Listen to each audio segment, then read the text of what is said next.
leader do I want to be? What can I give to my followers? What can I obtain from them? And then keeping in mind peak experiences, contribution, unique skills and talents. This is what ultimately creates the vision. And for this, we have to get into the habit of deep listening and deep self-inquiry. So this is the most important aspect in creating our own story. And what I'd like you to do right now, we'll just stay with this first point, look and listen. Okay, look and listen. And based on this one point, and what we did this morning, what I'd like you to do right now on a fresh piece of paper, because what I want to do is give you a template that allows you to exercise your leadership skills on a daily basis and improve on them.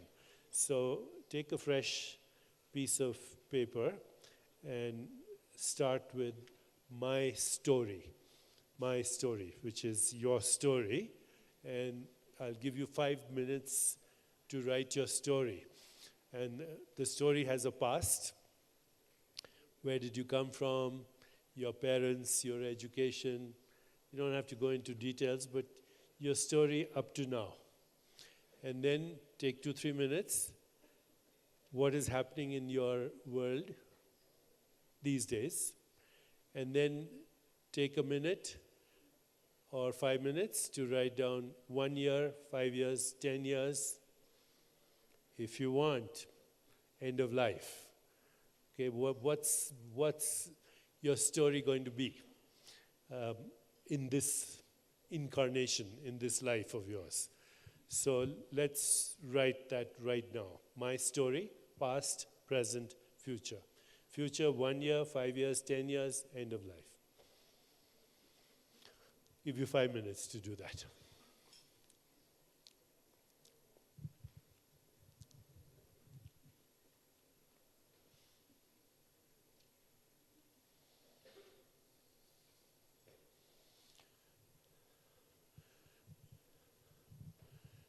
The soul of leadership is to bring out the leader inside you automatically through getting in touch with your own self.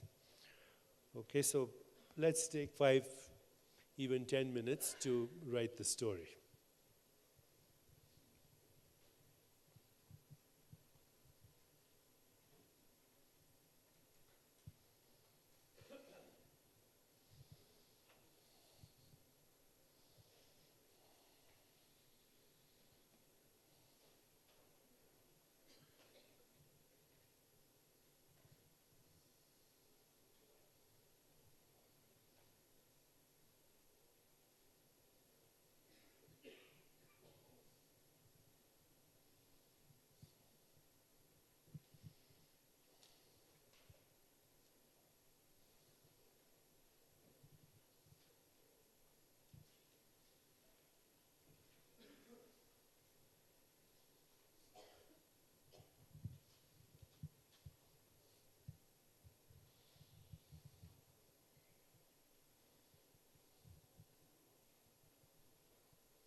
Remember the elements of a good story? Some tension, lots of love, a vision to aspire to. How do we feel when we get there? How does everybody else feel?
Okay, so what I would like to suggest is, at some point,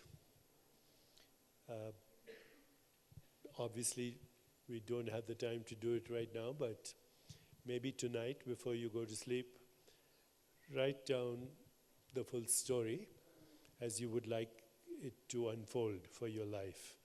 And then maybe revise it every few days.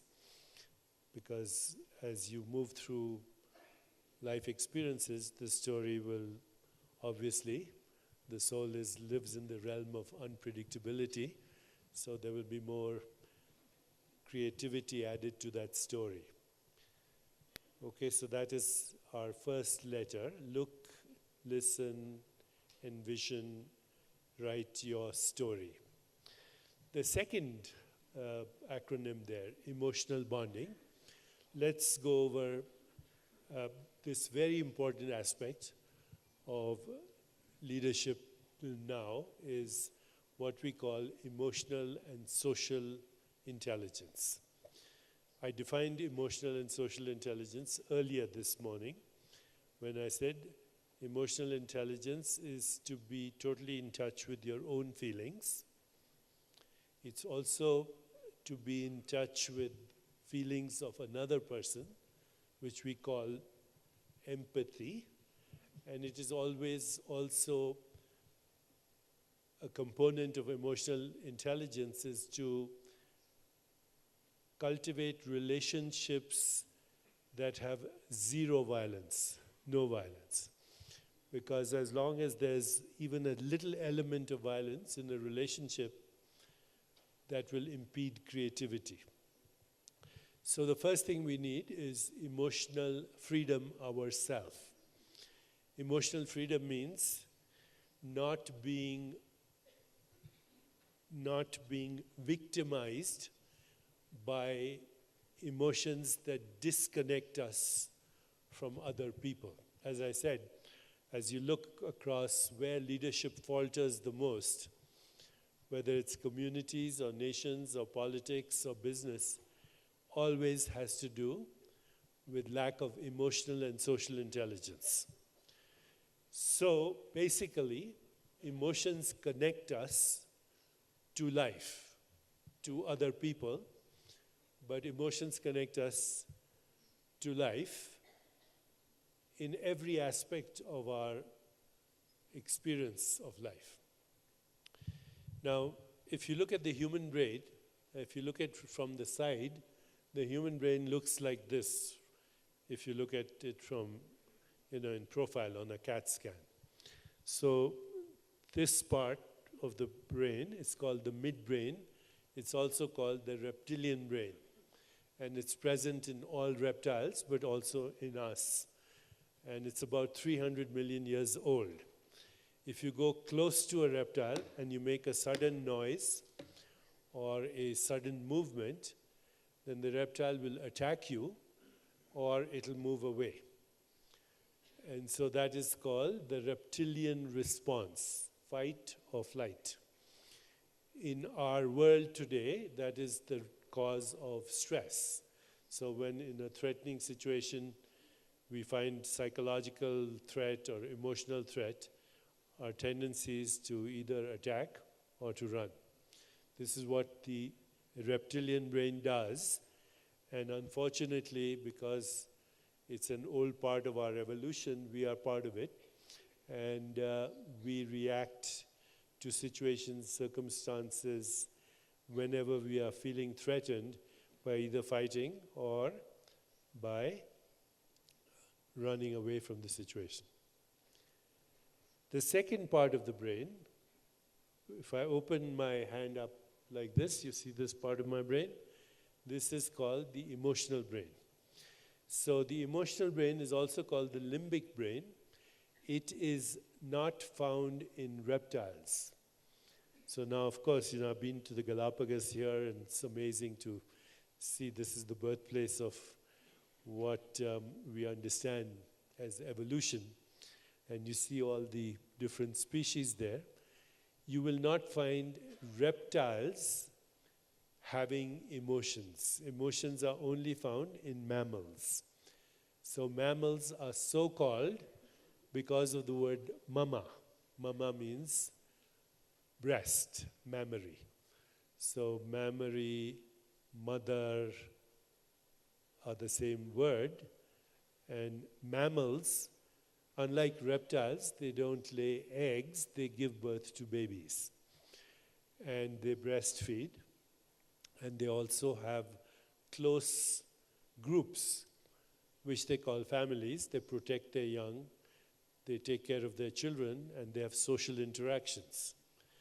So all mammals have social interactions, and all social interactions are through emotional connections. When a baby is very young, it does not have linguistic skills. They come much later when we introduce language to them. So all a baby responds to is either survival, because the baby has the survival instinct, the reptilian brain, but the next thing it looks for is emotional connection to whoever is around the baby. And the emotional connection is established through certain aspects of body language. So the baby will look at its mother or its parent, but principally its mother. It'll look at her eyes. And what it's trying to guess is she happy or is she upset? That's it. It'll look at the facial expression. Is she smiling or is she frowning? Baby wants to know how is the mother's emotional state without any concept. So it looks at eyes, it looks at facial expression, it also looks or hears the tone of her voice. Is the tone friendly or not friendly? And then it looks at body language. The body language, how open it is, how relaxed it is. And based on this, the baby's limbic brain, emotional brain, it locks into the caretaker's brain. It's a mechanism called mirror neurons. The neurons of the baby mirror the neurons of the mother or the caretaker or whoever is in the environment, brothers and sisters. As a result of this, if the baby feels safe, it means it is being heard it is being appreciated, it is being loved, and it is accepted as is, then the baby's limbic brain develops in a very healthy manner. If, on the other hand, the emotional brain is impaired because of fear, or because of abandonment, or because of verbal abuse, or because of physical or sexual abuse, or any kind of neglect, then the first thing that happens is there is fear generated. Fear is the first experience when there is no connection. Okay, it's the opposite of love. Love is, I'm connected. Fear is, I'm not connected. And then if that fear remains, it leads to anger. Anger is nothing but the memory of pain in the past. And anger can lead to hostility and resentment. Hostility and resentment, which leads to inflammation in the body. And today we know that 95% of all chronic illness in the world is basically a result of not feeling emotionally connected to life. So resentments, grievances, hostility, anger, guilt, shame, depression, all of this happens in the emotional brain as a result of early upbringing in a child. By the time the child is 8 years old, its emotional development is complete. And so it doesn't matter who you are, the President of the United States, most people have an emotional development of 8 years of age. And that means that they are filled with guilt and shame and fear and depression, and this impedes their relationships and they feel cut off from life. Today we also know that only 5% of disease-related gene mutations are those genetic errors that cause disease, cancer, autoimmune illnesses, stroke, heart disease, likelihood of infections. Only 5% of disease-related gene mutations are fully penetrant, which means there's a one-to-one correspondence between the mutation and the disease. The remaining 95% are influenced by how we live our life, and I will talk about those things in a few moments. But basically, our emotional well-being is of utmost importance as our physical well-being is concerned, directly connected to emotional well-being. So if you're connected, then you feel love, compassion, empathy, joy, peace. If you're not disconnected, then you feel fear, anger, resentment, grievances, hostility, anger, ultimately guilt, shame, depression, depletion of energy. It's as simple as that. Are you connected or are you not connected? Okay, so the first thing you need to know is to how do you deal with your own emotions so you don't build up emotional toxicity. Okay, there are 6 or 7 steps to feeling emotionally free all the time. And I'm going to give them to you, then we'll do a little practice. Okay, so the first step in emotional freedom, what we call emotional freedom, the first step is take responsibility for your own emotions. Taking responsibility for your own emotions means only you can deal with your emotions. If you blame somebody else, then you have to wait for them to change so you feel better. And that's asking too much, that other people have to change so I can feel better. Step 1, responsibility. It's my emotions, I have to deal with them. Step 2 is the ability to observe the emotion, witness the emotion. Witness it, observe it, feel it. The third step is to label it without blame. The fourth step is to express it. The fifth step is to share it with somebody that you trust. The sixth step is release it through a ritual. I'll tell you why that's important. And then the seventh step is to celebrate the release and move with freedom. Because when we are not emotionally free, then we are not free, basically. We are at the mercy of every situation, every circumstance, every event, every relationship. Emotional freedom is our responsibility. Okay, so let me take you through a process. I'll take you through a process which is relatively kind of elaborate, but one can do it anytime. Okay? So first thing is, perhaps you can close your eyes right now and think of a situation in the last 3 months where you had some kind of emotional conflict with someone. If you can't think of anything in the last 3 months, then maybe in the last 6 months.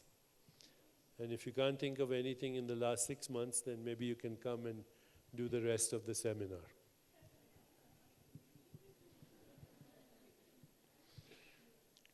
Okay, so think of something that caused you a little bit of emotional conflict, or a lot, in a relationship, personal, professional, it doesn't matter, with someone, obviously. Okay, now, as you are remembering the episode, see if you can visualize it. See if you can hear the conversation. In other words, try to relive the experience as much as you can right now.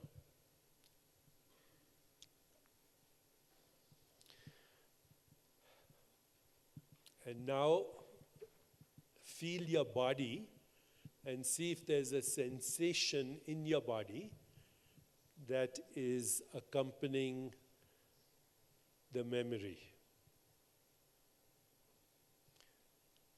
Locate the sensation in your body that is accompanying the memory.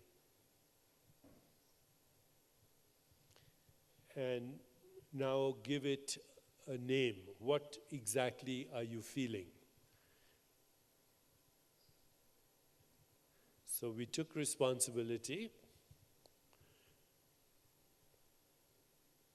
and now we are witnessing or feeling the emotion in the body, in one particular location. And we are giving it a name.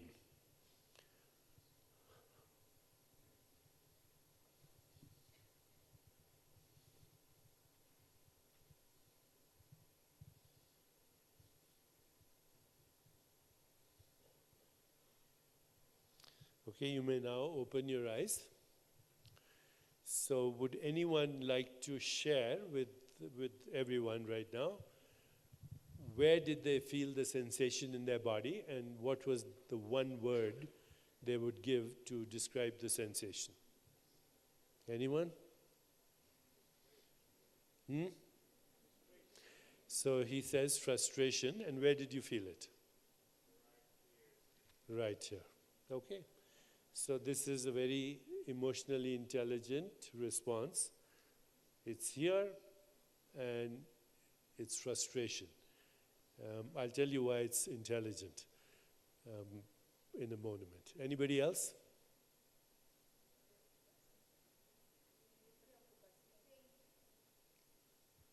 What is the feeling?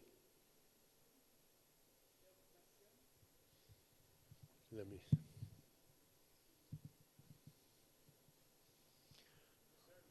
Huh? Concerning, anxiety. Okay, and where did you feel it? Here. Good, very intelligent, emotional labeling, yes? Huh? Pain. Okay, now that's not an emotion, that's a sensation, but go a little deeper. What is the pain from? Anger. That's an emotion. Good. Anyone else? Fear. And where is it? Okay. Huh? Chorus. Anger. Courage. Yeah. I was referring to any conflict. Courage is your decision to be courageous because of conflict. Okay, so here's the key to remember. These are all good words. When you use fear, anger, hostility, frustration, depression, these are words that take responsibility. If you say, I'm feeling disappointed, I'm feeling distressed because somebody did something, you're not taking responsibility, okay? So those are the first 3 steps. Responsibility, feel it. And you'll feel it somewhere in these 7 chakras, depending on where the emotion is locked. So now the third step is you express the emotion to yourself. So on a piece of paper, just take 2 minutes now to express to yourself what happened that caused you to feel in this way. Just take 2 minutes, express it to yourself in the first person. This is what happened.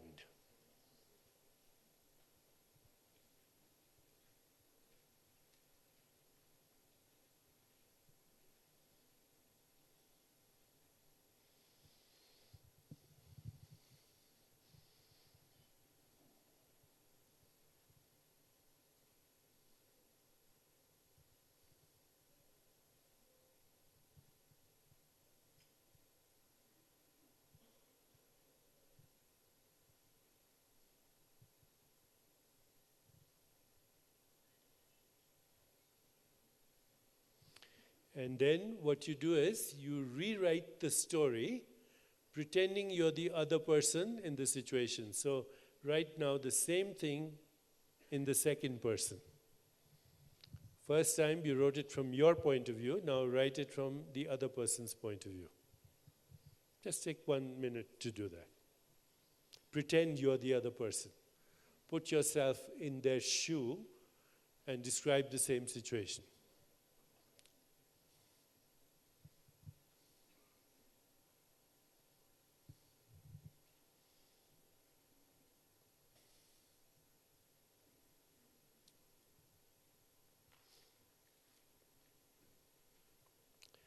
And now take a minute and describe it in the third person. So first person is your point of view, second person is their point of view, third person is somebody else writing a story for the newspaper. Not involved. So this is how we express our emotions. First person, to ourselves. Second person, who is the other person? How do they feel? Using our imagination. And third person, just somebody who's not involved writing the facts, whatever the facts were. So when you express yourself, these emotions, in first person, second person, third person, then the emotional energy goes down that is associated with the experience goes down. That's the third step. The fourth step is you share this with somebody you trust, because then there's more easing of energy. It could be the same person with whom you had the conflict. The fifth is you do a ritual to release it. So when you wrote that down, you go release it. Maybe you go to church and you offer it to the Virgin Mary, or you throw it burn the piece of paper or flush it down the toilet. Just make it a significant ritual of release, and then you move on. Okay, this is the way that we deal with emotional freedom, but as you get into the habit of this, what happens is, anytime you feel distress, anytime you feel emotional distress, feel your body. Okay, and see what the location is. Give it a label, quickly see it from all perspectives, and let it go. If nothing else, just feel your body.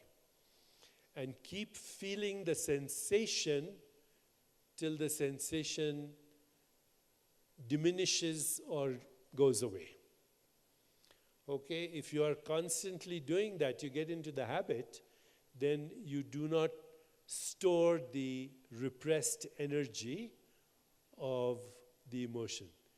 The more you repress it, the stronger the discomfort, and ultimately it manifests as some kind of inflammation in the body. So this is the first step in emotional freedom. The second step in emotional freedom is to ask 4 questions all the time whenever there's a situation that seems conflict. And these 4 questions is, what am I observing? What am I feeling? What is the need that is missing? What's the best way to fulfill this need? So once again, the questions are, what am I observing? What am I feeling? What do I need? What is the best way to fulfill this need? Now, in situations of conflict, you can also ask the other person, what are you observing? What are you feeling? What is your need? Is there any way I can help you fulfill that need? Okay, so if you're an employer, or if you have people working under you and they seem to be distressed, it's good to once in a while sit down with them and say, what are you observing? What are you feeling? What do you need? And is there any way I can help you fulfill that need? These are 4 questions that lead you to a way of what we call nonviolent communication. There's no blame, there's no resentment, there's no grievances, there's just questioning. What are you observing? What are you feeling? What do you need? How can I help you fulfill that need? And you can also say, this is what I'm feeling, this is what I'm observing, this is what I need. Will you please help me in this? And you get into the habit of doing that. So you communicate non-violently. And then the last part is, you make sure that no matter what the situation is, there's a desire to resolve the conflict. Because if the conflict is not resolved, then it will ultimately lead to the breakdown of a team. And a team, remember, is those 3 things: shared vision, emotional connection, complementing strengths. What am I good at? What are you good at? How do we complement strengths? So emotional intelligence, social intelligence becomes a spontaneous activity. Now in business leadership, we see that as we do look at people and what are the needs of a business, the first need in a business is engagement. If the people who are working for you or the people who are part of your team are not engaged, then the business is going to suffer. Okay? Now, as we do surveys, and I'm involved in this research with the Gallup organization, as we do surveys across the world, it seems only 20% of people are engaged in their daily work in the world. In the United States, the cost of disengaged or actively disengaged people is $300 billion a year. So most people who go to work are unhappy. So why is that? And when you look at the statistics, what we are looking at is people will not feel engaged unless they feel that they are contributing their unique strengths and values and their unique skills. So every person in the team should be contributing their unique skills. Are they happy expressing their unique skills? Number one. Number two, there should be opportunity for growth. And number three, the skill should be acknowledged in an authentic manner. So here is some very interesting data for you.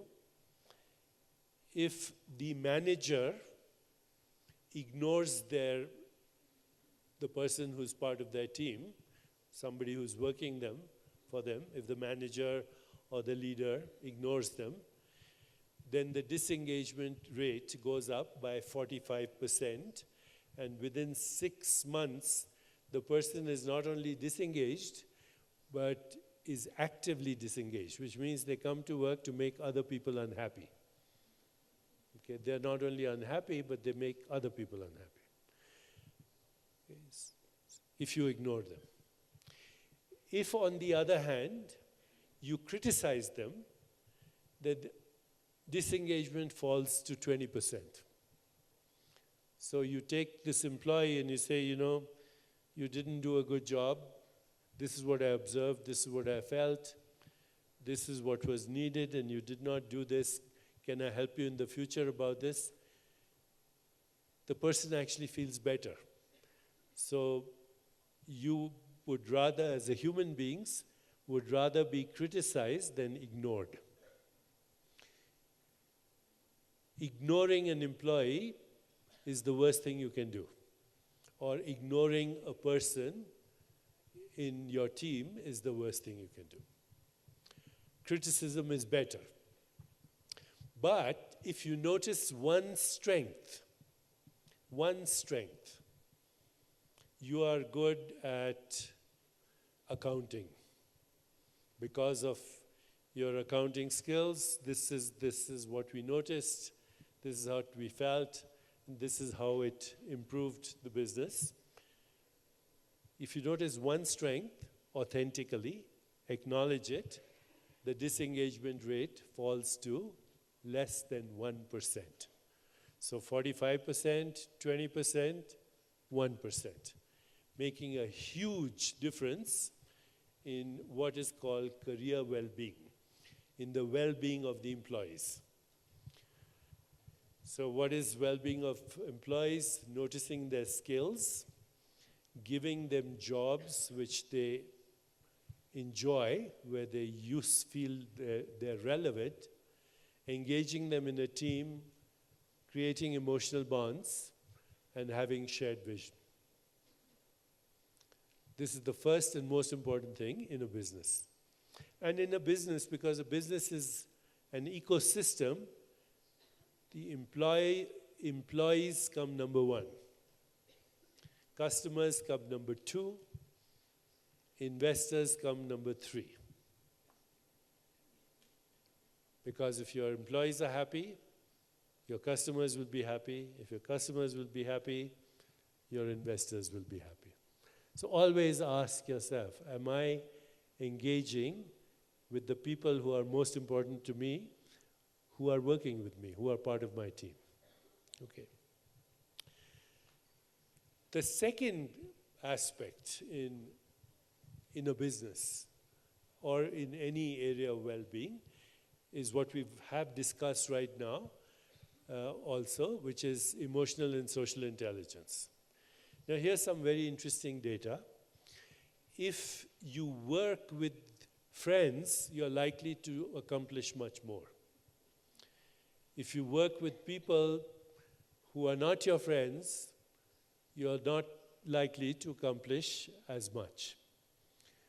If you have a best friend at work, you're likely to accomplish much more.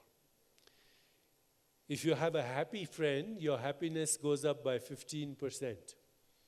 But if the happy friend has a happy friend, even if you don't know that happy friend, your happiness goes up by 10%.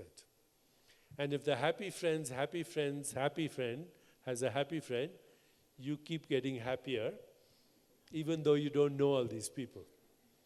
So what's going on? What is going on when the happiness of people that you don't know improves your well-being? And the reason is that we are all made up of relationships. This entity is made up of relationship. You are made up of relationship, and when we interact, you're influenced by all your relationships. I'm influenced by all my relationships, and they are in fact influenced by their relationships. So the web of relationship spreads very far. Your only goal is not to network, but to cultivate relationship. Get rid of the idea of networking. Okay? Networking is very selfish. It's all about what's in it for me, and it's useful, but at some point, it's not useful. What is more useful is relationship. And remember the 4 things: attention, listening, appreciation, noticing a skill, acknowledging it, affection, telling the other person, I care about you. It's important for me that you feel good. And acceptance, not trying to change them. Always engaging in those 4 questions. So if we do this social intelligence, then not only do we increase our happiness, but we increase our well-being, physical well-being. So in that context, I'd also share with you the current research on happiness, because there's a lot of research now from social scientists on happiness. Why is that important? How does it make a difference? And how does it relate to success as a leader or success in a business? Here is what social scientists refer to as the happiness formula. You want to write that down. The happiness formula. Here it is. And so from today onwards, you can be happy forever. Okay? Happiness formula is H is equal to S plus C plus V. I'll repeat that. H is equal to S plus C plus V. So H stands for happiness. Is equal to S. S stands for set point in the brain. And the set point in the brain is determined in the first 3-4 years of your life. That's the unfortunate part, okay? Because you had nothing to do with the set point in your brain for happiness. If when you were a child, and your parents and everybody in your family, what you heard was criticism, condemnation, complaints, or playing the victim, then your brain creates a set point for unhappiness. You had nothing to do with it.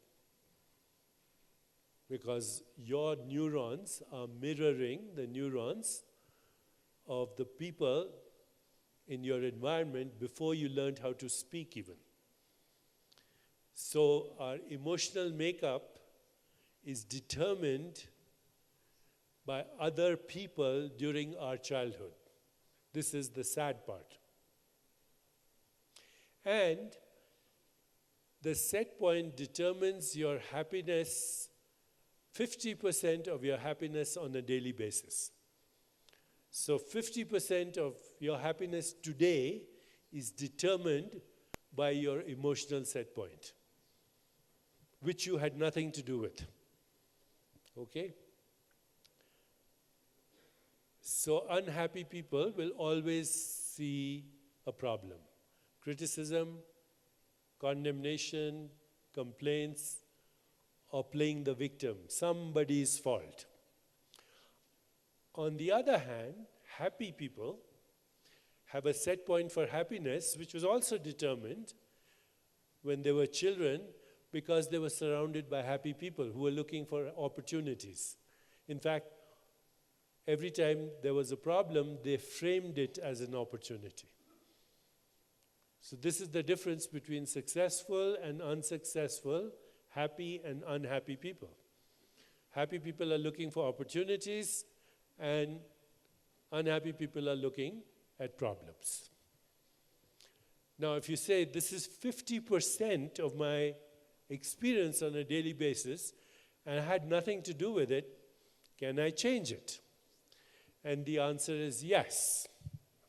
You change it through what we did this morning, through reflection, through asking the questions. In fact, when you see a problem, you say, why do I think this is a problem? Am I 100% sure that this is a problem? Is there a creative opportunity in this situation? What is the opposite of this problem? The more you reflect, the more you question, and the more you go into stillness of being aware, slowly, not immediately, your set point starts to change. Okay, but you have to take responsibility, first of all, to know that you have a set point. So every time you see any situation, you should ask yourself, what is the opportunity?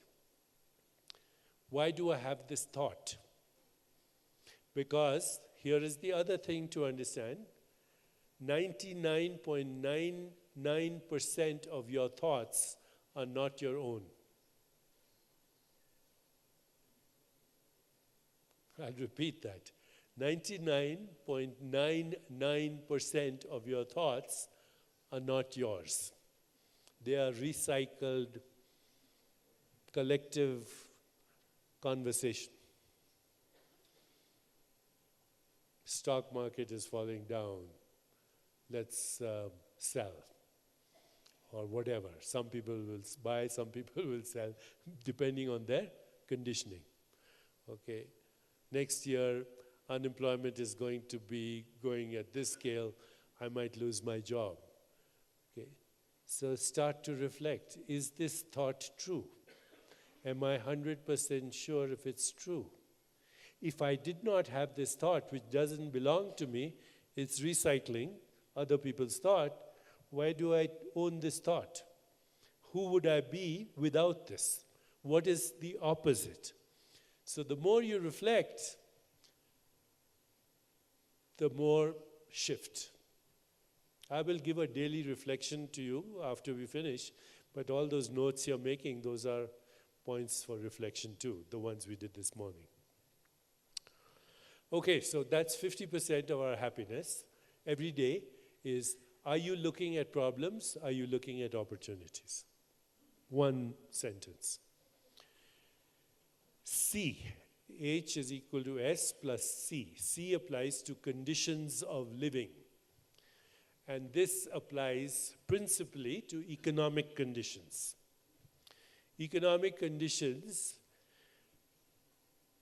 add 10 to 12% to our happiness experience every day.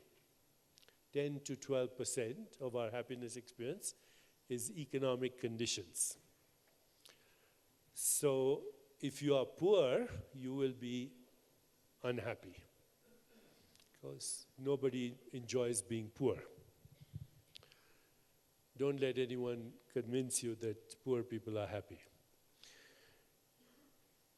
But what if you are very rich? Will that make you happy or happier? The answer is it's unpredictable. Okay? In fact, if you're extremely rich, you're likely to share one trait with the extremely poor, which is you think about money all the time. So if you think about money all the time, then you're poor. Doesn't matter how much money you have. Okay? If that's a source of concern, then you are poor. Now here's what the data shows, the research shows. If somebody wins a lottery, they make a lot of money, $20 million. They are extremely happy in the first few weeks. By 6 months, their happiness plateaus, and by the end of the year, they are back to their set point. And after 5 years, they are more miserable. Why? Because money is all they think about. It becomes their identity. So, yes, money is important, economic conditions, but enough that you don't think about it, or it's not a cause of concern. Can you meet your needs? Do you have savings? Do you have insurance? Do you have time to take a vacation with your family? Time to entertain? Things that we enjoy as human beings socially. Those people who spend money on experiences are happier than those people who spend money on products. And the reason is that experiences are something that create good memories. You go for a vacation to Hawaii or Galapagos. I came to Ecuador once just to have that experience. I can never forget it. Okay, so spend your resources on experiences with other people if you want to be happy. So that's 10 to 12%. That leaves the last portion, voluntary choices. V. H is equal to S plus C plus V. So there are two kinds of choices that human beings make on a daily basis. One is for personal pleasure. So alcohol, entertainment, sex, food, restaurants, all this is shopping. Shopping is, by the way, the most common choice that people make for happiness. They go shopping, and then they feel happy.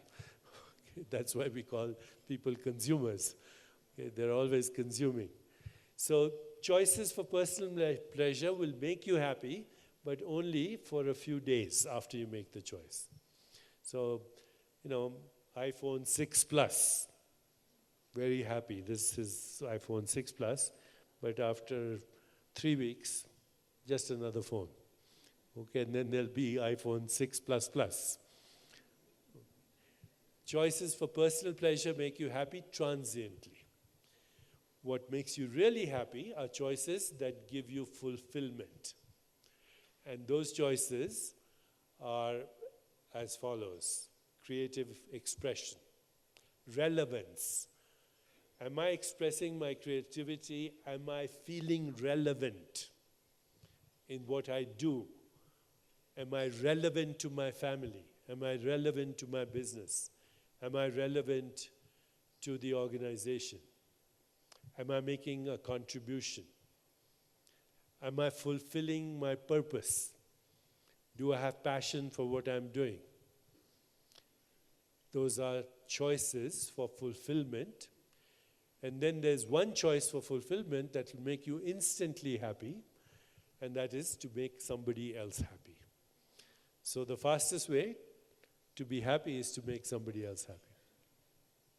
If you want to feel happy in the next 5 minutes, just make one person happy. And you don't have to do anything. Just remember attention, appreciation, affection, acceptance. So that is the happiness formula. Now, why is it important? It is important because it pertains to everything that we call quality of life, quality of success, quality of life in general. So at the Gallup organization, where I'm a senior scientist, we ask only few questions, and I'm going to ask them to you, and I'm not going to ask you for the answers, because I don't want you to necessarily be sharing this information with everyone else. But on a piece of paper, I'm going to ask you this one question, okay? And you can write the answer. The question is, on a scale of 1 to 10, with 1 being the worst life possible, and 10 being the best life possible, where do you score? Intuitively, don't think about it. I'm asking you right now to rate the quality of your life. Personally, you don't have to share it with me or with anyone, but on a scale of 1 to 10, 1 is your worst life possible, 10 is your best life possible. Intuitively, where do you fall? And if you wrote 8, 9, or 10, then you are thriving. You will have a great life. If you wrote 5, 6, or 7, you're struggling a little bit. If you wrote 4, 3, 2, 1, you have a crisis. And it will happen soon. This is so predictable. Okay? This is overall quality of life. Overall quality of life. Now let's go into different aspects of life. On a scale of 1 to 10, write down how much you enjoy your career. Are you using your talents, your skills? Are you being appreciated? Are you finding purpose?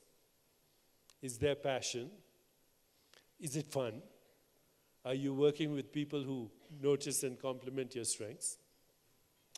So again, 1 to 10, 8, 9, and 10, you are thriving, and your future in your business or your career is excellent. See, career is what we do over a long period of time. Job is what I'm doing today. This is my job today. But my career involves many things, right, over a long period of time. And then there is the third thing, my calling. What can I commit to which is bigger than myself? So when your career, your job, and your calling all fall in place, then you thrive. If you score anywhere from 5, 6, 7, you're struggling. And if you score less than 5, you're suffering. The third aspect is physical well-being. So the first was career well-being. The second was social well-being. And the third that I'm talking about right now is physical well-being.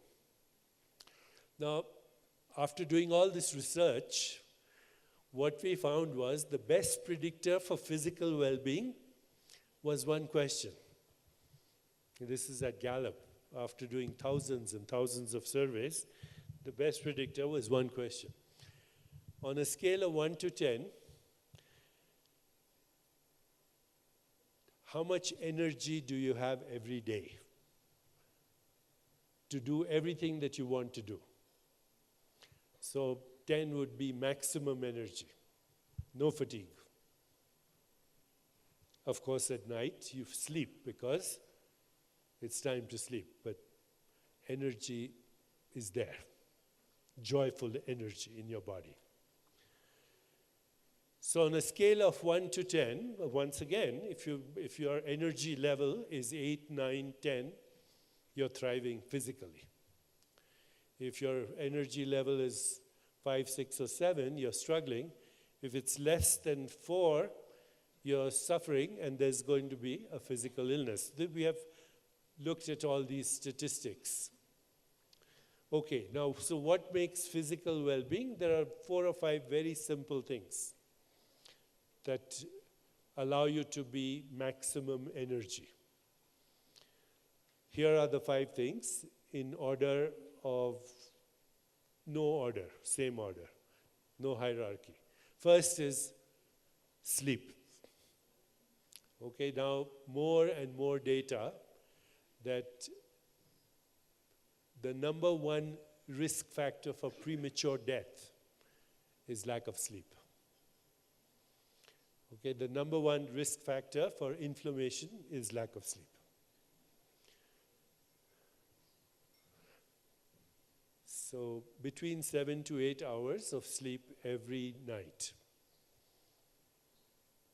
And when you wake up in the morning, you should be feeling 10. Energy level should be 10.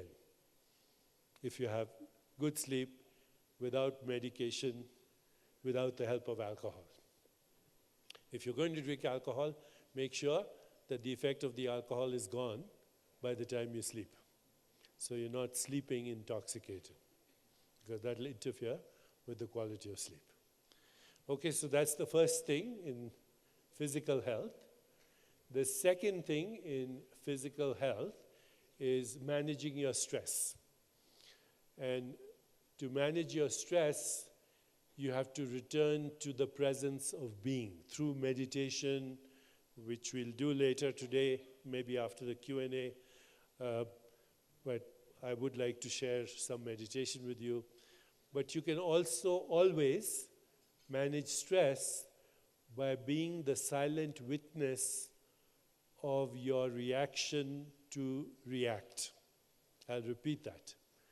You can always manage stress by being a silent witness of your reaction to react.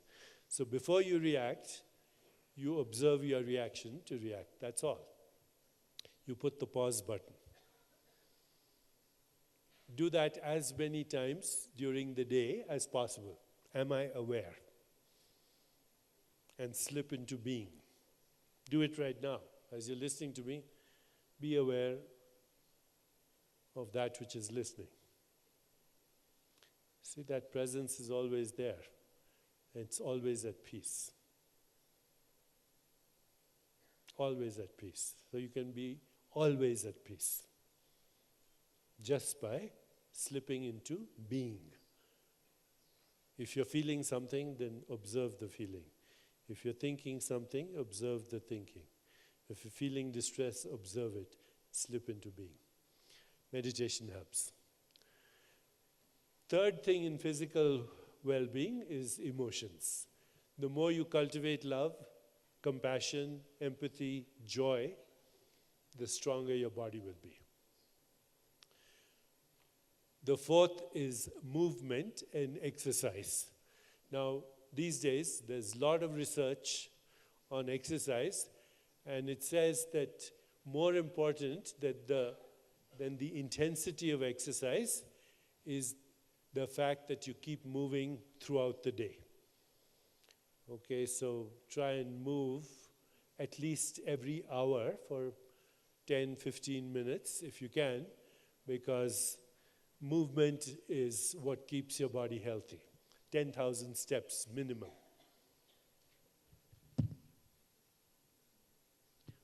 4,000 right now.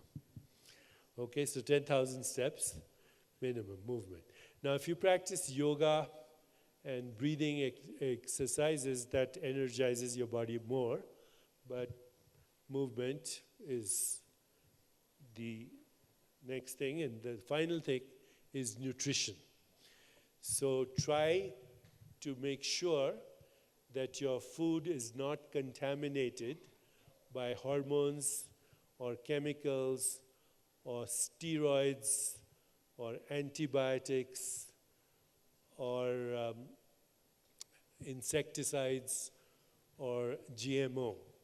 Now, you know, there's a lot of resistance to this by the food industry, but the fact is that 90% of our genes in the body are bacterial genes that come to us from food.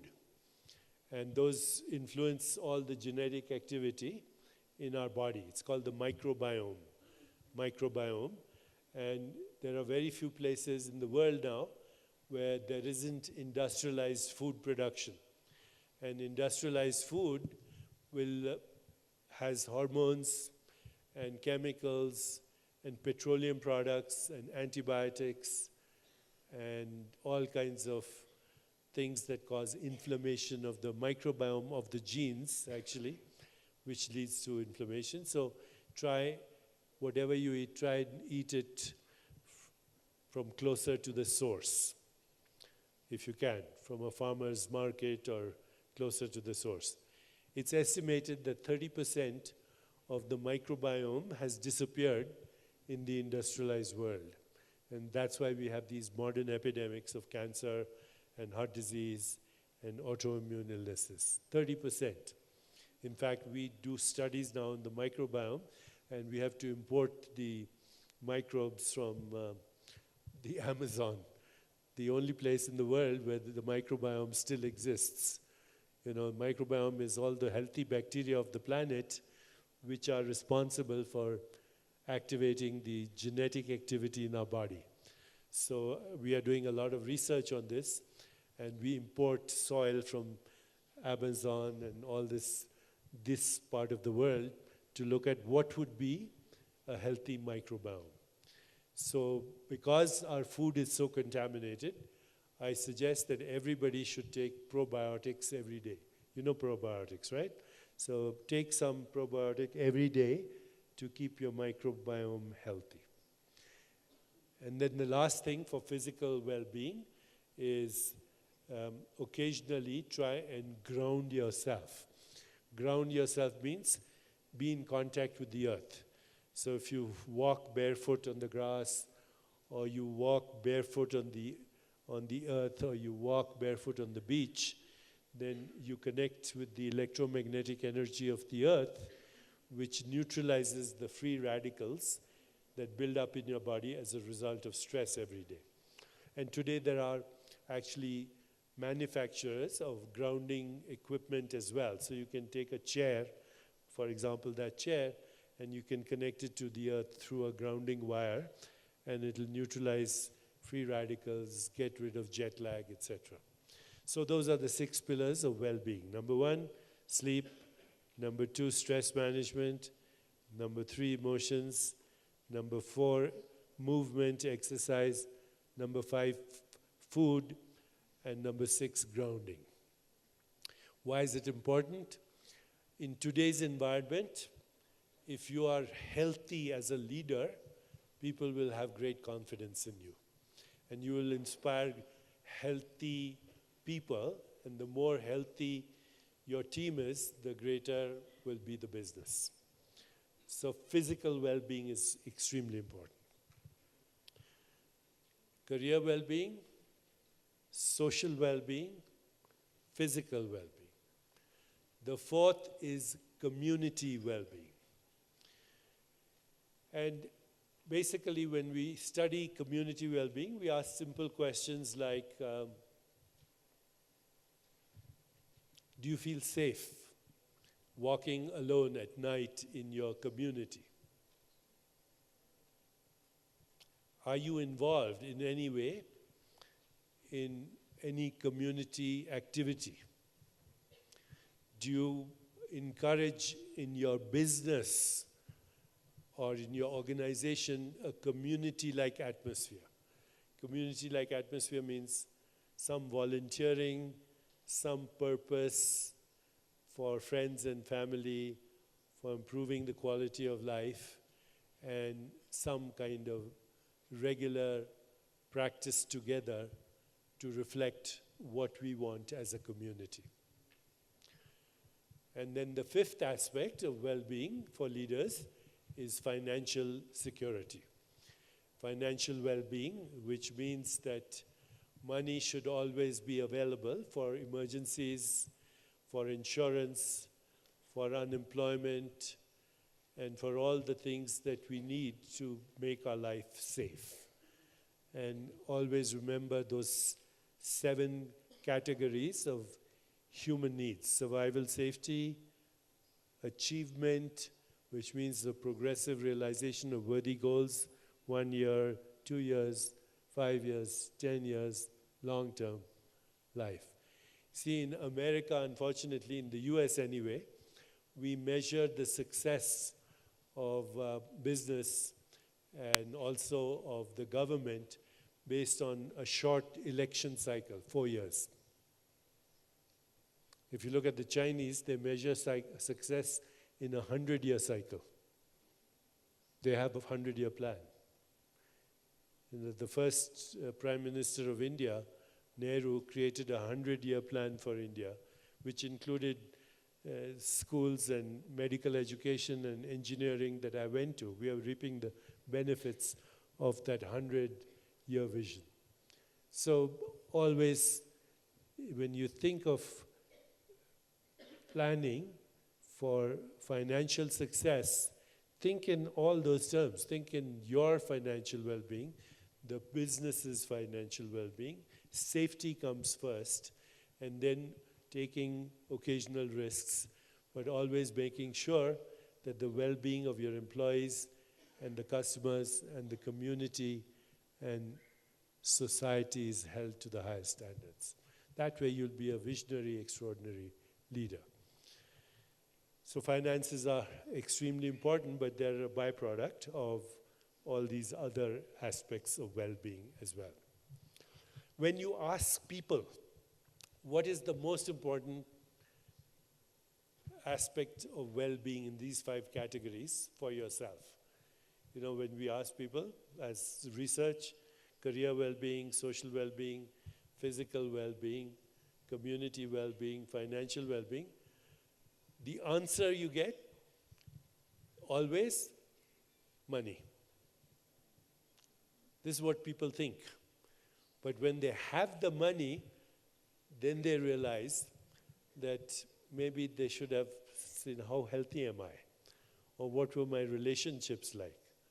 You know, because after a certain point, the money is being used only to generate more money, generate more money. The purpose of money should be the enjoyment of life and relationships. So as leaders, it's very important to keep those 5 areas. And we can now do surveys for businesses, communities, and even nations.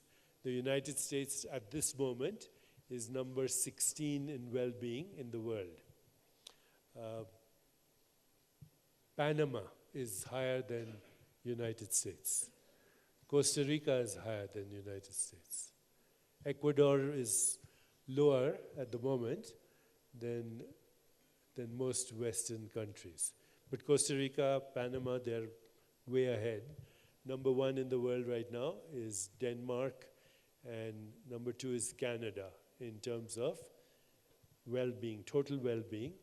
And if a country or a business is scoring, as I said, on all these aspects of well-being, 8, 9, or 10, then the future is very good. So you have to start monitoring your well-being in these areas of life, and then overall also. Then also, as part of the research, we say, okay, on a scale of 1 to 10, your quality of life today is 5. What do you think it'll be from 5 years from now? So if you say today it's 5, but in 5 years it might be 8, then that's a measure of hope. So how you assess hope in your life also influences your well-being. And therefore ask yourself also, wherever I am in my life, where will I be 1 year, 2 years? Where do I want to be 5 years? Where do I want to be at the end of my career? So these are the ways we expand our awareness. The D word over there is for basically doing, to create what are called SMART goals. So SMART is an acronym. S stands for stretch more than you can reach. M stands for make everything measurable. A stands for make agreements with your team on what you're going to measure. R, record your progress. And T, set time limits. So every business should have that. A SMART goal for 1 year, for 2 years, for 5 years, maybe longer. Okay? Stretching more than you can reach, making sure that your team agrees, measuring, recording, setting time limits, and then revising these SMART goals. The next T stands for empowerment, which is to bring out the best in other people. Responsibility are taking risks and being an example of what you say. So whatever your story is, are you actually living your story? You can even ask your people, your family and friends, am I doing what I said I would do? Okay, so this is a complete template for leadership, and as you see, it is mostly about reflection. You don't have to know the answers. You have to live the questions, and then life moves you into the answers. I want to spend a few minutes on something which is becoming very, very, what should I say, very much a part of leadership literature in the last few years. It is what social scientists and psychologists and people in business leadership talk about: the experience of flow. The experience of flow, which is to be in a state of consciousness which is always functioning at peak. Always functioning at peak. There are certain things that characterize that state of flow. Here are 4 very important things that categorize, that are part of the experience of flow. And who doesn't want it, right? Who doesn't want to feel joyful at all times, as if life is supporting you with full synchronicity? So here are the 4 things. Number 1, when people are experiencing flow, there is no sense of separate self. There is no sense of ego identity. You don't feel disconnected. You feel connected to everything that exists. No sense of individual self. Think of being absorbed in a beautiful symphony or orchestra. Think of a ballet dancer. Think of an athlete. Think of a great performer, musician, or somebody who's singing, or somebody who's totally in love. That is no sense of separate self. Transcendence. The second aspect of flow is effortlessness. Effortless spontaneity.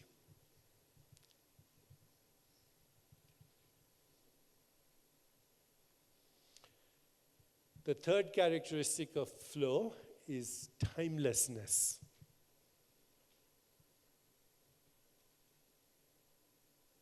No sense of time.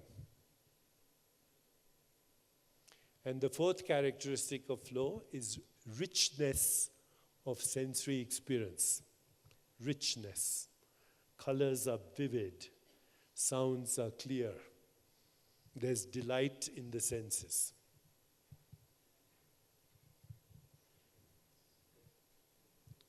So I mentioned 4 aspects: lack of personal self, effortlessness, richness of sensory experience, right? And timelessness. In the beginning, you have to cultivate the state of consciousness that is being, which I started with this morning. When I said, are you aware? Don't answer the question, then answer the question. That little pause, if you cultivate that, slowly and surely, you will be in a place where there's no resistance. Flow means no resistance to what is happening right now.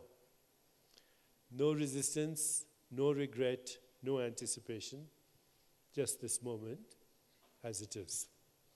If you cultivate that state of being, you will also then experience the richness of life, sensually, through the five senses: sound, touch, sight, taste, smell, sensuous sensory experience, but also just this moment, fully alive as it is. It's the highest intelligence that we can reach. So, thank you very much for indulging me this morning, but I would like to engage now after something they have to show, 10 minutes. We'll do some question answers, but I'd also like to teach you a simple meditation that you can do every day. Would you like that? Would you like that? If you can do that every day, then you can forget all this. Okay? Okay, so you want to show the... Huh? We'll start again in 10 minutes, but you have to show something, huh? Okay. We'll begin here in 10 minutes.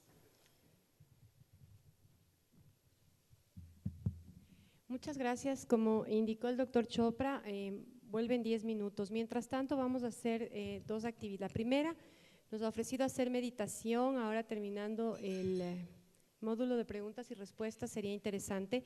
Además que escriban sus preguntas, las vamos a hacer a las personas que levanten la mano. Hay un espacio de cerca de 20 a 30 minutos. Van a haber micrófonos que van a estar alrededor de ustedes. Además, bueno, quería aprovechar este espacio para saludar a Scala Shopping y a todos los que están aquí presentes. Scala Shopping es un punto de contacto para reuniones de negocios, de todo lo que puedes encontrar en Scala. Y hoy nos sorprende, pues entregará 3 órdenes de consumo, 2 en Tommy Hilfiger y una de Nine West a 3 afortunados. Las personas que están sentadas en las sillas, que tienen una cinta azul en su espaldar, se han hecho acreedores a estos premios. Por favor, lo que deben hacer es presentar la cinta en el stand de Scala, ubicado en el hall exterior, y se les entregarán los premios a las personas que estén señaladas. Así que felicitaciones.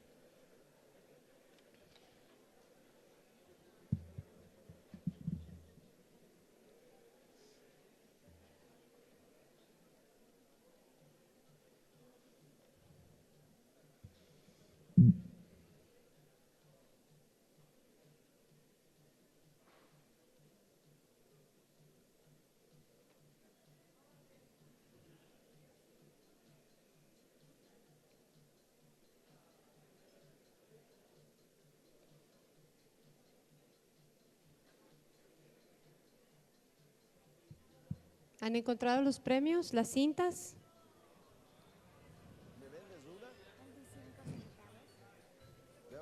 Ah, ok, acá tenemos una ganadora o un ganador.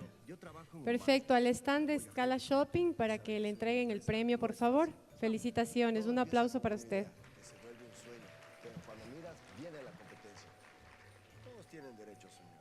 No sé si hay otra persona. Sobrevivirán los primeros años.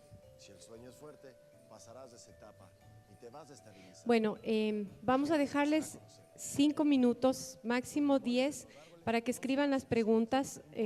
Hay que tener un poco de paciencia, pero no va a ser, tengamos un poquito de suerte para levantar la mano. Va a haber traducción simultánea. Al señor Chopra se le van a hacer las preguntas en el idioma que ustedes consideren oportuno. Así que por favor les dejamos dentro de la sala, si es que son tan amables, durante de 8 a 10 minutos hasta que retorne el señor Chopra para la sesión de preguntas y respuestas en directo con ustedes. Cuando todo esto pase, te darás...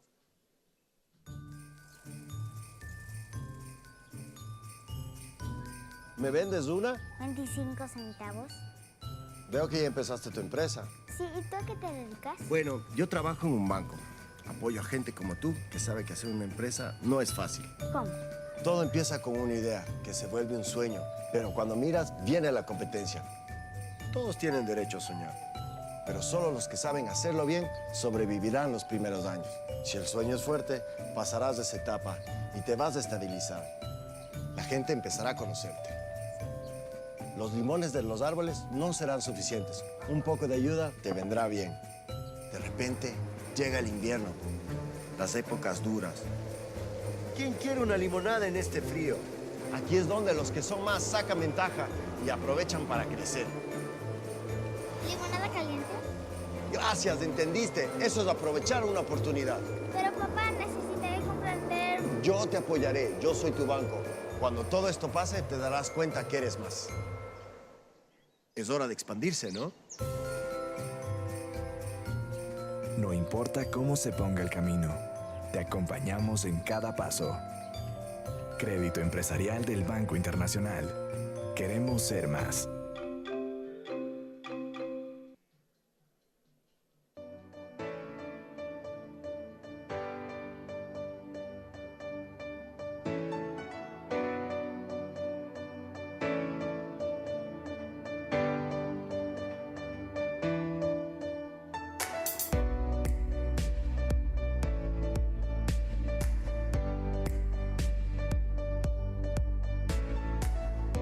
Hola, soy Carlos Zapata, el diseñador de Unique. Es un proyecto con Uri Beshrashkov. Unique está localizado en la Avenida Naciones Unidas en Quito. Unique ofrece una alternativa al estilo de vida en Quito. Tiene las partes comunales en el piso 13, 14, 15 y en el techo. Tenemos una piscina espectacular abierta al aire libre con vistas de Quito a 360 grados. En mi oficina hemos diseñado muchos edificios icónicos alrededor del mundo. Hemos diseñado proyectos en Shanghai, Nueva York, Singapur, Vietnam. En este momento estamos haciendo proyectos en Angola, en París y también en Quito. El desarrollo de la Avenida Naciones Unidas va a tener un impacto impresionante con la obra Unique. La visión de él para este proyecto es especial porque él vivió en la ciudad de Quito y conoce perfectamente el entorno del terreno donde se va a realizar. Es un proyecto de vivienda que tendrá una vista sensacional con todos los servicios a su alrededor, desde estación del metro, centros comerciales, cines, la facilidad que tendrán sus habitantes de no necesitar un auto para cumplir con sus necesidades de vida. Será un proyecto sensacional para la ciudad de Quito.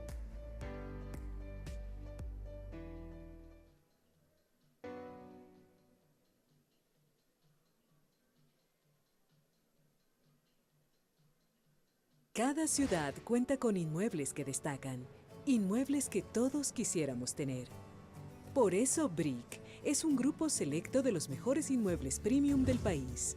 La propiedad de este conjunto de bienes está dividida en BRICs, títulos acción que ahora están al alcance de todos. Al comprar un BRIC, serás dueño de un porcentaje de estos bienes y empezarás a disfrutar de sus resultados proyectados, positivos y crecientes, porque los inmuebles están ya arrendados a empresas de primer nivel y el pago de sus arrendamientos genera los ingresos que se distribuyen a los dueños de BRICs. Además, se proyecta que los ingresos sean crecientes año tras año, ya que los contratos de arrendamiento se reajustan anualmente con la inflación. Y no te olvides, como eres dueño, la plusvalía que generen estas propiedades en el tiempo también será proporcionalmente para tu beneficio y el de tu familia. Tú podrás dedicar tu tiempo a lo que quieras, porque tus BRICs están administrados por expertos inmobiliarios que se encargan de todo. Selección, arrendamiento, cobro y mantenimiento de todo el grupo de inmuebles. Recuerda, tus BRICs te dan un porcentaje de propiedad. Estos títulos acción están registrados en el mercado de valores y cuentan con calificación de riesgos AAA, la más alta del mercado. Esto es BRIC, tu oportunidad de ser dueño de inmuebles premium, terminados, arrendados y administrados por los mejores. ¿Qué esperas? Empieza a disfrutar y ver crecer tu patrimonio con total tranquilidad. Conoce más de BRIC en nuestra web www.soydueño.com o visita nuestros puntos de atención.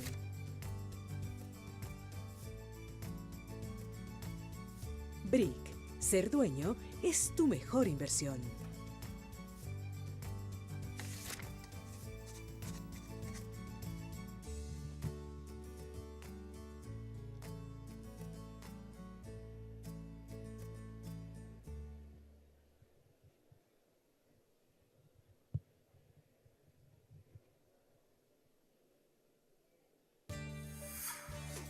Las emociones se contagian.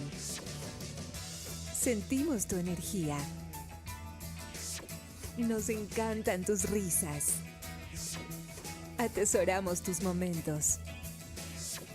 Celebramos tus triunfos. Disfrutamos tus locuras. Y sobre todo, buscamos consentirte. Escala Shopping, tal como te gusta.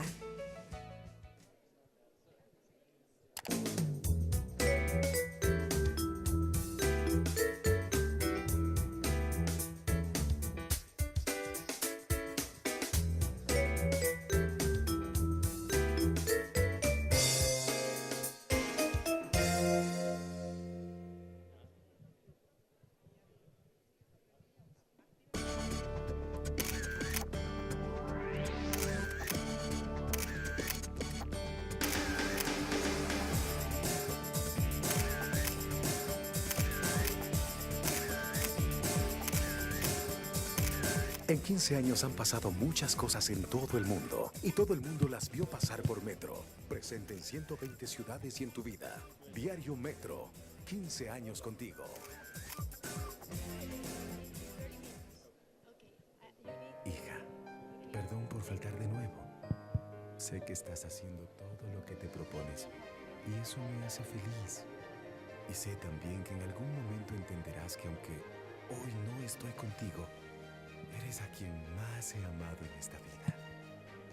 Papá, ¿Qué va a pasar cuando no estés? Plan de educación universitaria con seguro de vida. Equivida, el futuro como lo planeaste. Está buscando el ejecutivo idóneo para su empresa. ¿Quiere potenciar el talento humano? En Samper Headhunting somos expertos en talento humano. Lo asesoramos en procesos de headhunting y selección de personal. Okay, so I have this translation equipment. If you want to ask questions, then please come up to our microphone and we can start the session.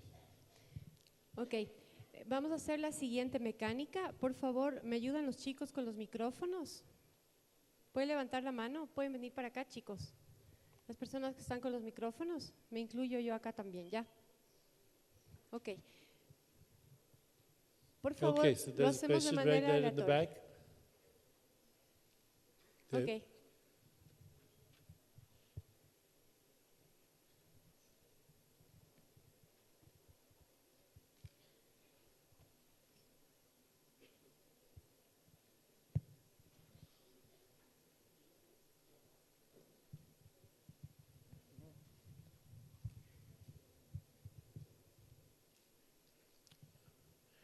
Does anyone have a question?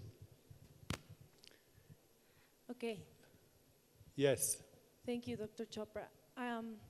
What's the best way to cultivate emotions without being attached to emotions or without like losing the stillness of your mind? So, what's the best way to cultivate emotions without being attached to emotions or losing stillness of your mind? So can you repeat, the translation was affecting me. Can you just repeat the question? Sure. What's the best way to cultivate emotions without being attached to emotions or losing stillness of the mind? So the best way to deal with any experience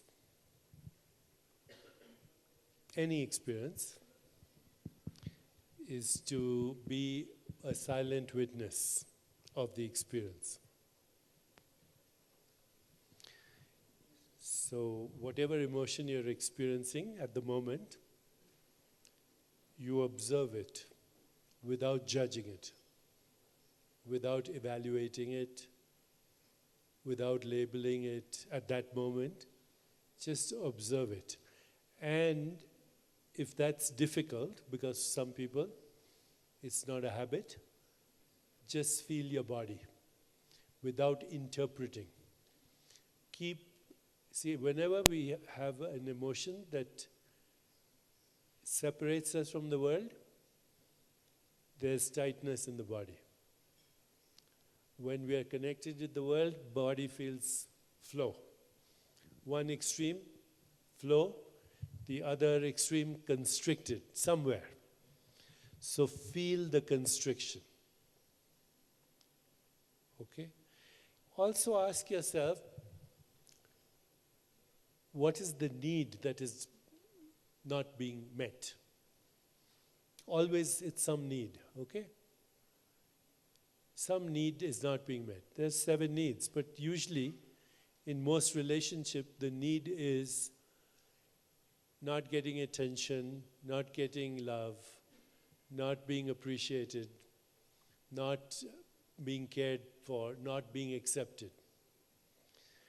In a healthy relationship, you can actually say, this is what I'm observing, this is what I feel, this is what I need, can you please help me? Actually, it's a very powerful way to fulfill your emotional needs if you express your vulnerability and you make a request, not a demand. People, particularly men, are afraid of being vulnerable. It disconnects them from the emotions that we need to have strength in what we do. When you have love in your life, you'll do anything, right? Because love inspires you to do things. You feel love for someone, it inspires you to do certain things. So I think always ask yourself, am I focusing on love? Am I focusing on compassion? Also, one way to tackle emotions is also ask yourself, who am I thinking about right now? You're only upset when you're thinking about yourself. You're never upset when you're thinking about somebody else or how you want to help them. So all fear comes from the separate self, feeling separate. Learn to be a witness. So in the psychological literature, this is called metacognition. Metacognition means be a silent witness of your own experiences without labeling them or judging them, but also be a silent witness of your behavior. You see, I was behaving like this. I don't have to judge it, but if I'm a witness, my behavior will change automatically. Also be a witness in making choices, because every moment you make a choice. Every moment. And that choice determines your future. Whenever you make a choice, you change the future. So make your choices consciously. The highest intelligence is to observe yourself without judging yourself.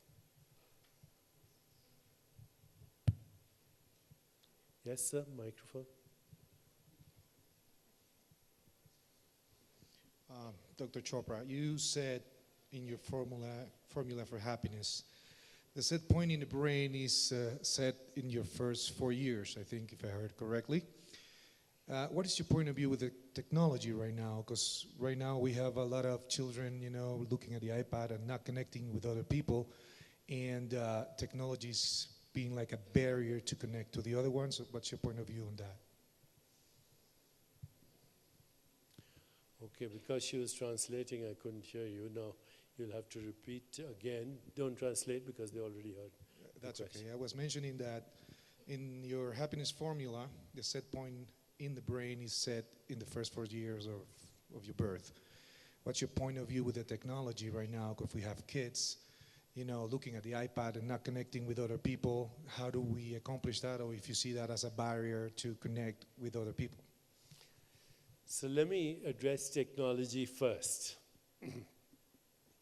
Because it doesn't matter where we are, technology is now part of our life.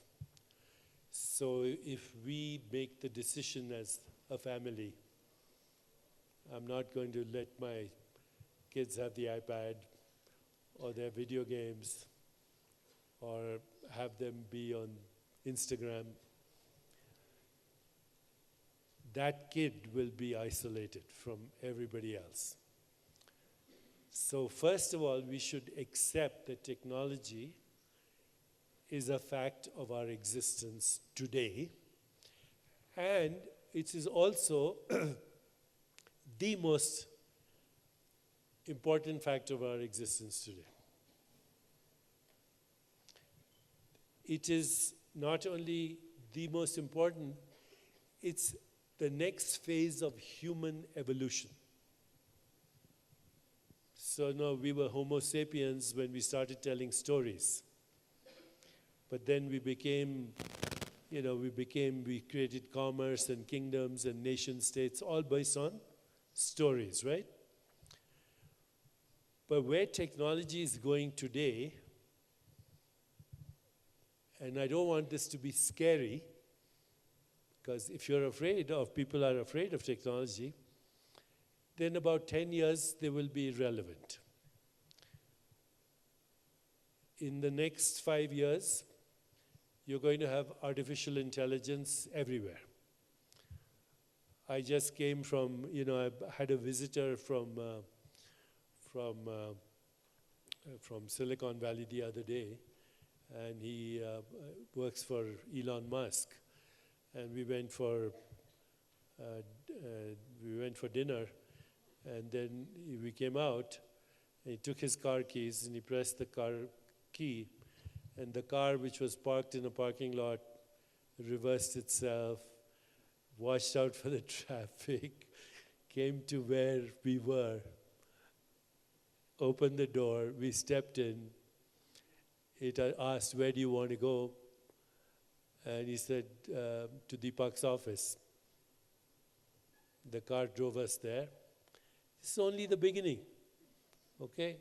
This is only the beginning. Autonomous vehicles, autonomous traffic, drones, flying cars, augmented reality, virtual reality, human-machine cyborgs.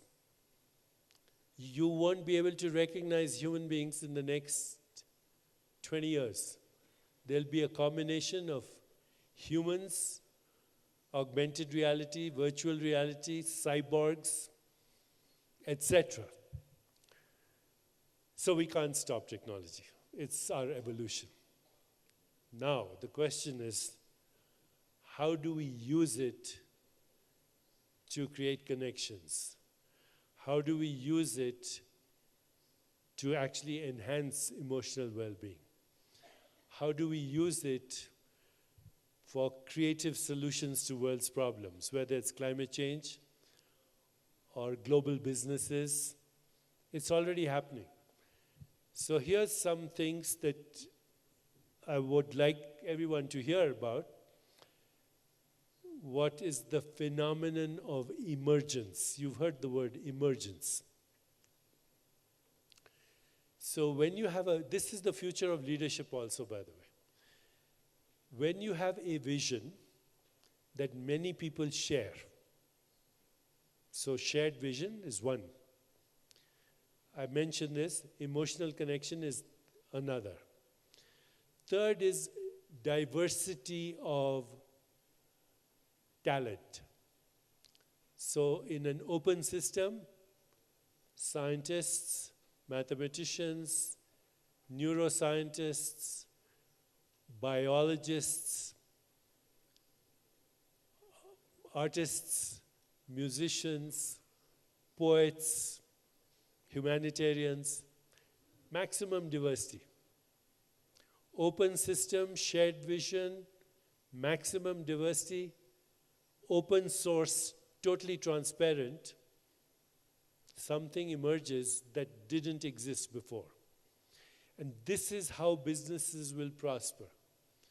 So, because you brought it up, I have an app right now called Jio, J-I-Y-O. You can download it from iTunes. 95% of the content on this app is free. Only 5% is premium, and the premium is also nothing much, $2 a month. But 95% is free. And what are we doing on this? Those 6 or 7 areas I mentioned, sleep, rest, meditation, stress management, cultivating relationships, food, exercise, yoga, breathing. We have the best experts in the world guiding you in those areas. But now we are also bringing genetic analysis. So what you can do is you can take a little saliva and you can send it by mail. You'll get your genetic analysis. You'll get your risk factors, which food is good, which is not, your microbiome. So basically an ecosystem for well-being throughout the world, for corporate well-being, for hospitals, for clinics. 10 years ago, unthinkable. Now, it's an app. You can download it for free. So I feel right now the time is for businesses to use technology very selectively for emergence, number one. You have to be alert. So in my field, which is, I'm basically a physician. So I find now that if I create a virtual avatar of a person which is healthy, let's say they have anxiety disorder, or they have phobia, or they have inflammation, extreme obesity. I can create a virtual avatar which is the healthy counterpart of that person. And they can interact with that through a virtual reality glasses and a download, and their blood pressure goes down, their anxiety goes down, their phobia goes away. If you take an autistic child, autistic children have micro expressions that are a little off emotionally because the neural circuits are messed up. But you give a child, an autistic child, normal micro expressions of their face, their brain readjusts and their autism improves. So I'm telling you, in 5 years, you go to see a doctor. First of all, you don't need to see a doctor. You send your ECG or your cardiogram or your brain waves. You get instant feedback. But you also get a VR program to treat your illness. I'm just giving you one example. But as we move into the future, even for personal relationships, imagine if you sent your wife, after now, we should do it, send her a kiss, emoticon, and you'll give her a dopamine hit. Her brain will secrete dopamine. It's use of technology. So selective use of technology, we have to adapt because it's going to be there. Okay, apps and ways to facilitate diagnosis, treatment, creativity, solutions. So, I'm trying to build, right now in the US, I'm building a Mind-Brain Institute. So what did I find? It's a long answer, but when I go to somebody and I say we need to build a Mind-Brain Institute, say, where do you want to do it? I say, Harvard. And the person I'm asking for help, philanthropist, he said, why not Stanford? Why Harvard? And why is he saying Stanford? Because either he went to Stanford or his children are going to Stanford. Okay, so first of all, the bias is my school. And the second is, what treatment, what disease are you looking at? You say Parkinson's. And then the philanthropist says, why not depression?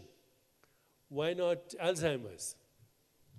And then you find out that somebody in the family has depression or somebody has Parkinson's. So what do you find?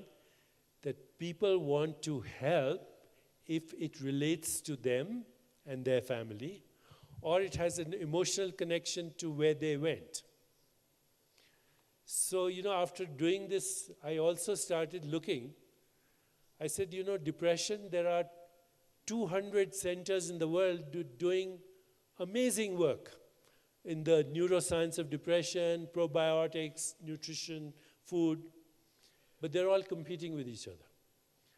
Okay? And there's so much redundancy. Why not create an open system and say you contribute to the school you want to, for the disease you want to. We are a platform that will connect everybody and use the best, most diversified leaders, thought leaders, in an open system to tackle every disease. Because 95% of disease is preventable. 95% of disease is reversible. We are focusing on 5%, which is genetically determined. Even that, for that, very good research. But we don't have open systems. We have competition. We don't have effective leadership. You don't have diversity. You don't have the emotional connection. We have the technology to do it today. In fact, the more I looked at this, the more I realized you don't even need a building to have a Mind-Brain Institute. It's virtual. You connect the best people, most transparent, and raising money these days, not a problem. There is more money for these issues that can be used through, crowdsourcing. I said we want to produce a movie on documentary on meditation, mindfulness. 2 days, we raised the entire money through crowdsourcing on the internet. So, technology is good. Long answer, sorry. Yes, sir. Anyone who has a microphone.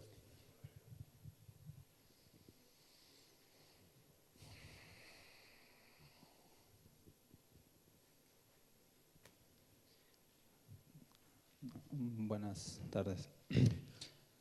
Mi nombre es Gopalacharya y soy practicante de yoga. Quería preguntar una pregunta. Namaste. En un libro de usted, que es Bhagavad Gita, Krishna y Arjuna habla sobre transmigración del alma. Y allá menciona que el alma es eterna. Entonces mi pregunta es, ¿pueden comentar usted un poco sobre cuál es la meta última del alma? O sea, saliendo un poco más allá del concepto de una vida.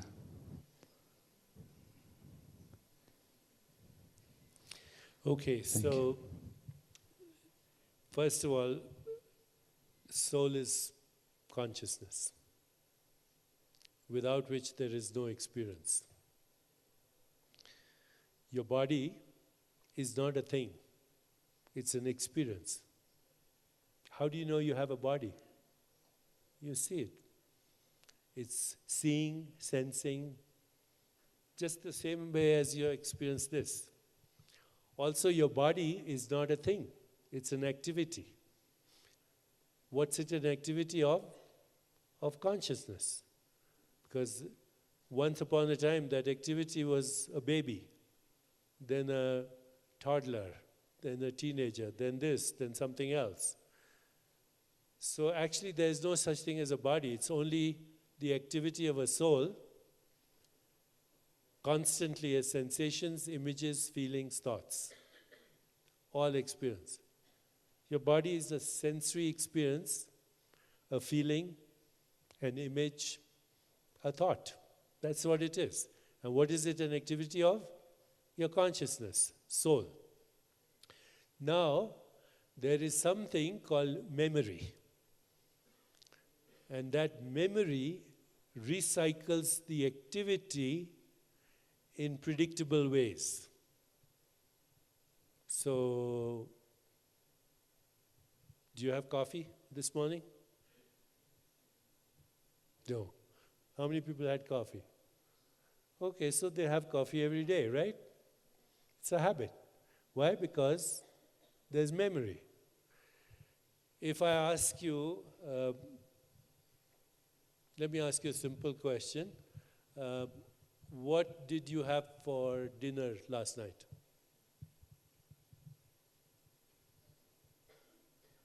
Can you tell me?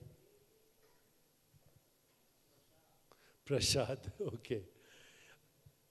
Do you remember the house you lived in when you were a child? Have an image? So as you said, Prashad, you had an experience, right? What was that experience? It was a memory, but it was a thought. Where was it before I asked the question? Neuroscientists have no answer for this. They say, oh, it's somewhere here. Somewhere here in the brain. You say, but where? Show me. When you remember the experience of Prashad, or you remember the experience of a child, who is remembering, and where was that information before I asked you the question? It wasn't in your brain. It was in your soul. When you answered the question, then it was in your brain. Okay. But there's so many experiences you had. Some you remember, some you don't. So some people say, I remember a previous lifetime. But then you ask them, what were you doing 2 weeks ago, Tuesday at 4 o'clock? They don't remember. So what do we remember? We remember things to which we attach emotions. But the rest is also there in the program that we call consciousness, the soul. Now, in yoga traditions, that's called karma. Karma is past experiences, and not only past experiences, but the memories and the desires that come from those experiences. So karma, memory, desire is all the same thing. What recycles is the memory. Because in the deeper reality, there is no such thing as a person. A person is just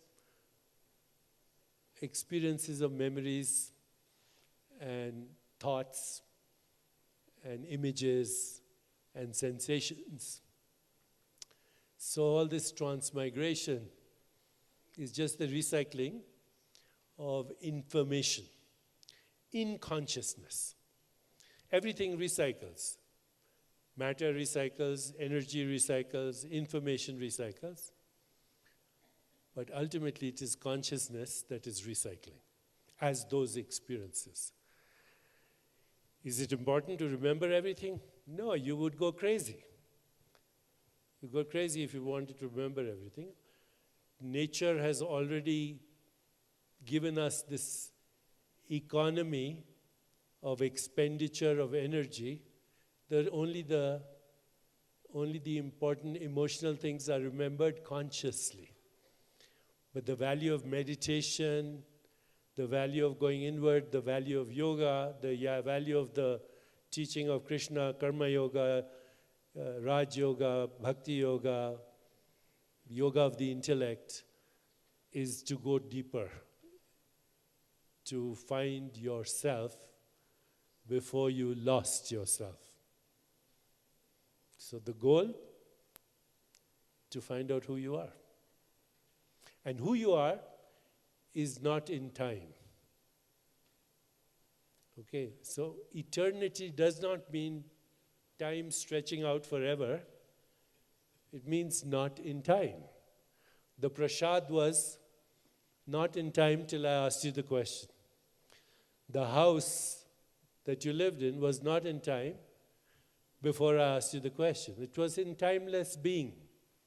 But when I asked you the question, then it is here as part of our conversation. So when people say, what happens to me after I die? Nothing. You go to the same place where the prasad was before I asked you the question.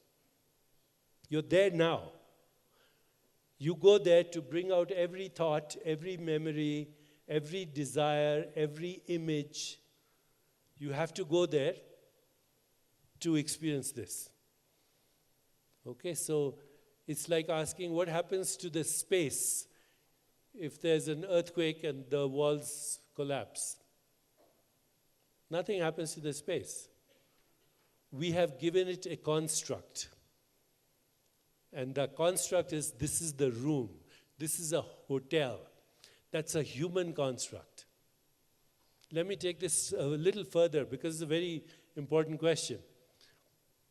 What is this? What is that? Huh? Red shoes. What is this? What is this? What is this? What is this? Body. So, on one level, your answers are right, but on another level, what you're describing is human constructs. So let's say I gave this shoe to a baby, no concept of a shoe, no language. The baby sees a color, a shape, it doesn't know how to interpret it. It smells it, might even taste it, might try to eat it, play with it, or throw it away. So what is raw experience? Color, shape, sensation, image, feeling, and then interpretation, which we call thought. Happens last. So now I come along and say, baby, that's a shoe. You're not supposed to eat it. This is a hand. It's your hand. And that one, that is Deepak's hand. This is a body. You are living in Quito. Okay? You're part of Latin America. Your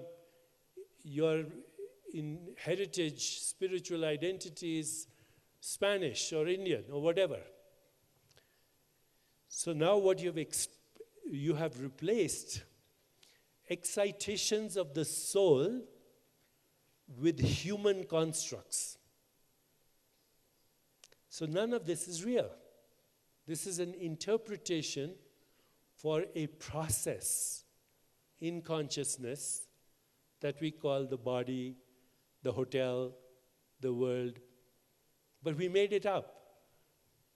If I say to you, I'll meet you at the corner of Broadway and 56th in New York at 12 noon on Tuesday, and then we'll go to Serafina for a Caesar salad, every word there is what we made up.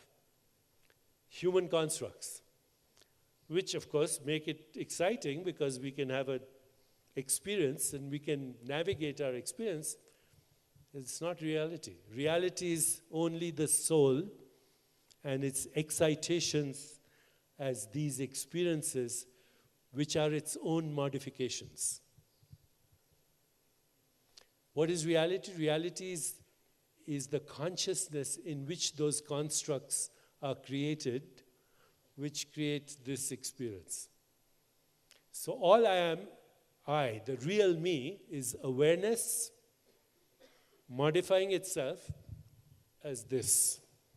Not just as this, because this doesn't exist outside of this. This is a localization of the total universe. Even the word universe is a human construct. Other animals are human constructs. A dog doesn't know that it's a dog. We gave it a name. Anything that you give a name to or description is a human construct for a mode of knowing and experience in human consciousness. If you really understand this, then there's no such thing as external reality. No such thing.